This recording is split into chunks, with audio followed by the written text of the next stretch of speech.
एक ठो हमार गाना आइल बा जे कि आप लोग बड़ा प्यार देते हैं जा।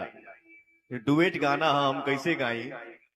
ओठ लाली ओठ पटीम। आप लोगों ने सुना है ये गाना? हाथ उठा के बताइए। तो ऐसा कर जो यार, सिद्धार्थ नगर में है हम लोग। ओठ लाली ओठ पटीम मारी फेसबुक की रीम, शादी बाद लगातारू ए जान तू अभी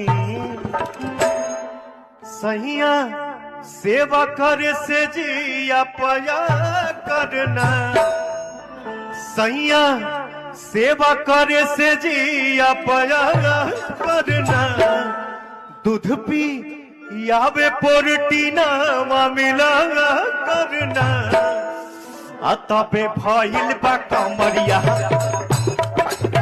अतबे भइल बा कमरिया हमर जा करना, अतबे भइल बा कमरिया हमर जा करना, अतबे भइल बा कमरिया हमर जा करना।